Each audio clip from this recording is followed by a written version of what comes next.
No one tests the United States and walks away unchanged. On the afternoon of the 15th of November 2025, the sky above the southern Caribbean looked calm until two Marine helicopters broke across the water. A Viper and a Venom moved low and fast about 55 miles off the coast of Venezuela. Their engines were steady, their pilots expecting a simple patrol, but the moment felt heavy even before the alarms began. Then, the radar lit up. 6 drones were pushing in from the north at low altitude and closing fast. A small surface craft was racing behind them at 45 knots straight toward a busy shipping lane. The helicopters tilted into attack position as the distance dropped. This was not an accident. It was a test from the wrong side at the wrong moment. And the people behind those drones had no clue how quickly the US Marines would answer. If you want to follow this confrontation as it unfolds, hit subscribe and stay with us. The place where this happened was not just another patch of open water. This stretch of the southern Caribbean sits close to key fuel lines, shipping lanes, and the outer edge of the American watch zone. Every aircraft, every camera, and every radar in this area stays active day and night because one mistake here can spread across the entire region. So when 6 drones and a fast boat pushed into the same space at the same time, it was treated as more than a strange coincidence. It looked like a coordinated move meant to see how far the United States was willing to let someone go. For the Marines in the Viper and the Venom, this moment carried weight far beyond the cockpit. They were flying over crowded lanes with real ships and real civilians below them. A single wrong shot could trigger a headline. A single moment of hesitation could let a drone crash into a tanker or a supply ship. They knew the danger was not just tactical, it was political. Their choices in the next few minutes could decide whether the situation stayed calm or turned into something that would dominate world news. Across Puerto Rico, people had already noticed the signs. F-18 seconds, F-35 seconds, and Reapers had been flying overhead more often than usual. Some felt safer, others felt exposed.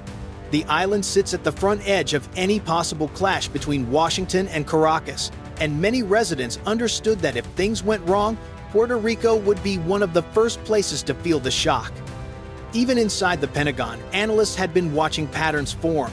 Over the past weeks, strange encounters near Venezuelan waters had increased. Some small boats had been flagged as smugglers, but later reports raised doubts. International groups asked questions. Venezuela accused Washington of preparing for something bigger, and every side seemed to think the other was hiding more than they admitted. That is why this moment mattered.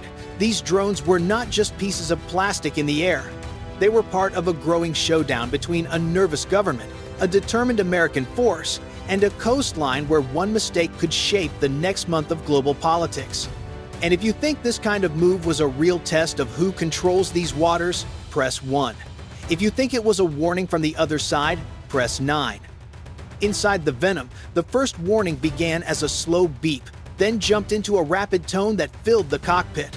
The co-pilot looked down and saw 6 fast targets pushing toward them, with one skimming the surface at high speed. Their clean, steady movement made it clear this was not random traffic. The pilot steadied the helicopter as the crew shifted into real combat mode. Training was over. This moment was real, and every second mattered. The door gunner swung the 50 calories outward. Wind rushed into the cabin as he braced himself and opened fire. Tracers cut across the sky. The lead drone reacted instantly, sliding out of the line of fire with programmed precision. Whoever launched these drones wanted them to survive first contact. Above them, the Viper dropped lower while the Venom climbed slightly, forming a hunter-killer angle to keep their shots clean. The first kill came quick. The Venom co-pilot fired an APKWS that curved down and struck the drone center mass. Burning fragments scattered across the water. Another UAV angled toward a cargo ship, forcing the Venom to dive. The minigun spun up with a sharp whine and tore the drone apart before it reached the ship's path. The Viper tracked another UAV sliding along a thin cloud line. The first burst missed, but the second hit clean. The drone flashed white and vanished. 2 drones stayed airborne, and the small vessel below kept racing across the water. One UAV ducked behind a passing shadow to break lock. The gunner waited, then fired a tight burst that knocked it out of the sky. Now the surface craft became the main threat. It was moving toward a sensitive point marked on internal maps, a line that would turn this fight into a political crisis if it crossed. The Viper lined up a hellfire. The co-pilot corrected for wind and haze, waited for the tone, then fired. The missile streaked low and hit the vessel dead center, throwing water and metal into the air. 12 minutes. That was the entire fight. The helicopters circled the area in silence, scanning for anything else hiding behind the attack. Inside the Ford's command center, officers replayed the battle frame by frame. The timing, formation, and approach did not look random. If you think these drones were testing American limits, press 1.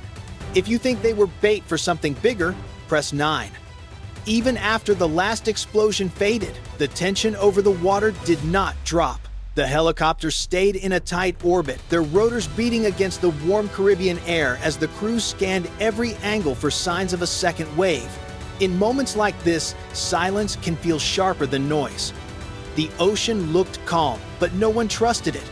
Drones rarely move alone. They often come in waves, in layers, or as a screen for something hiding just outside radar range. Inside the Ford's command center, officers replayed the entire engagement frame by frame. They studied the spacing, the timing, and the sharp turns each drone made as it reacted to incoming fire. None of it matched smugglers or civilian flyers. The formation was too clean, the movement too steady, the react speed too high. It looked like someone was testing how fast the Marines would respond and how far the task group was willing to push before pulling back. High above, Reaper drones from Puerto Rico held their orbit. Their sensors swept the same waters the helicopters had fought over minutes earlier, searching for heat trails, floating debris, or anything that did not match the destroyed targets. If another object was hiding just out of sight, the Reapers would find it. They were armed, ready, and waiting for the call that would shift them from watching to firing. Below deck, engineers checked the weapon systems. The 50 calories barrel had run hot. The minigun needed inspection. Even a short fight can strain hardware. While the crews focused on the sky, the ship made sure every system stayed ready for whatever came next. The Marines inside both helicopters kept scanning. Sweat soaked their gloves as they checked the horizon again and again. They had won the first round, but no one relaxed. A second wave, even a small one, could change everything. And in these waters, any sudden move could trigger a chain reaction across the region. The Ford's captain sent an update across the task group. Ships tightened formation, radars widened their search patterns. The message was simple: this might not be over. Whoever launched the drones now knew exactly how the United States would respond, and that meant they were already thinking about their next step. If you think the real escalation was only beginning, press 1. If you think the true threat was still hidden, press 9. What the crews did not know during the fight was that another radar site farther east had picked up something unusual minutes before the first drone appeared. It detected a faint echo moving against the wind, almost like a reflection bouncing across the surface. At first, it looked like noise, but the timing matched the moment the drones began their run. Analysts believed it could have been a decoy meant to pull long-range sensors in the wrong direction, leaving the real attack path less guarded. Reports from local fishermen along the Venezuelan coast added more pieces. Several said they saw a line of small lights moving quietly above the water earlier that same afternoon. They described the lights turning in sync before shooting west toward open sea. None of them could identify the objects, but the sightings matched the direction the drones later came from. These details suggested the confrontation was not random. It was planned and rehearsed, with someone studying how American aircraft search, track, and respond. Inside the Ford, this new information changed the tone of the debrief. If the drones had used a decoy, it meant the people behind them understood American radar habits and reaction times. And if they understood that, they might also know the weak points, the spots where a second strike could slip through, or where a swarm could overwhelm sensors. For the Marines in the air, none of this was clear in the moment. They fought the drones they saw, not the ones they didn't. But to commanders reviewing the larger picture, the message was clear. The first wave might have only been a probe. The next wave If it came, could be larger, faster, or aimed at a target the task group could not ignore. If you think this decoy tactic was the real twist behind the attack, press 1. If you think the true twist is still coming, press 9. Farther south, another coastal radar began logging a second anomaly, slow, steady, and circling just beyond range like something mapping the battle space. To the analysts, it felt less like an attack and more like surveillance, as if someone was quietly preparing the next move while the task group recovered from the first. When the final blast faded into the water, the sky over the southern Caribbean turned still. The Viper and Venom held their orbit, engines rumbling as the crews waited for signs that the fight was truly over. For a moment, no one spoke. Smoke from the destroyed vessel rose in a thin line, drifting across the waves. Even from miles away, the Ford's crew saw the glow of the hit stretch across the surface. Inside the command center, officers replayed the last seconds of the strike. They watched the Hellfire race across the water and hit clean. The drones had not behaved like random threats. Their formation, timing, and reactions looked like a planned probe meant to test the task group's response. A short radio call broke the quiet. All targets neutralized. Maintain watch. Calm words, but everyone understood what they meant. The Marines had won this round, yet the air still felt tense. On deck, sailors paused as the replay looped on screens. No cheers followed. This was not a win to celebrate, but a warning.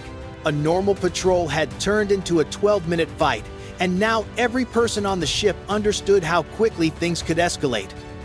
Above the water, the Viper scanned the horizon again.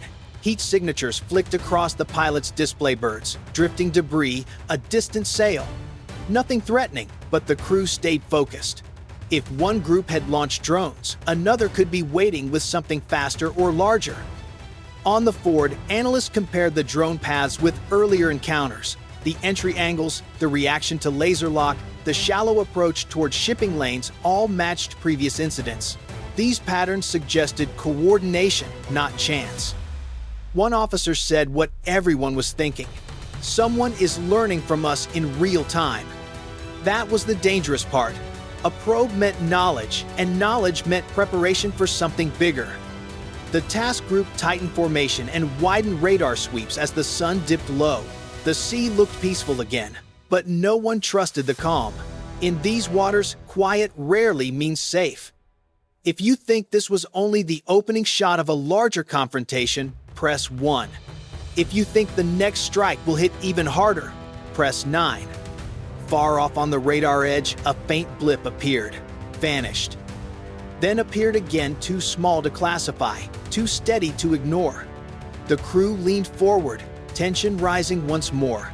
Whatever lurked beyond the horizon was still watching, still measuring, and surely planning its next move. When the air finally settled over the southern Caribbean, the fight was over, but its impact spread fast through the task group. The helicopters landed back on the Ford, and every pilot stepped out knowing those 12 minutes meant something larger.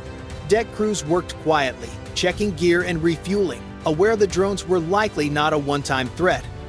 In Puerto Rico, people noticed the change almost at once. More jets lifted off, more Reapers circled overhead.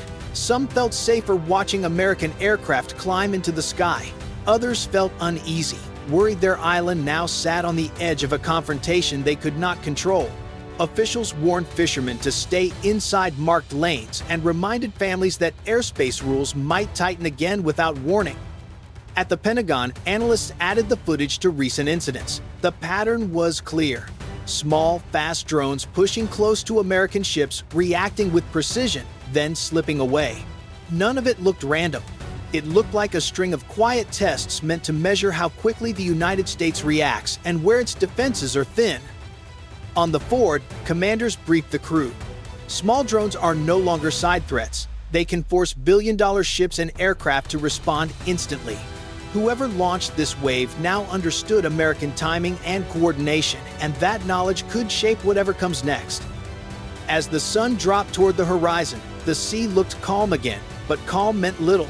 The task group tightened formation. Radars widened their scans. Marines stayed close to their gear. Quiet moments in these waters rarely last long, and everyone knew another alert could hit without warning. If you believe the real showdown is still ahead, press 1.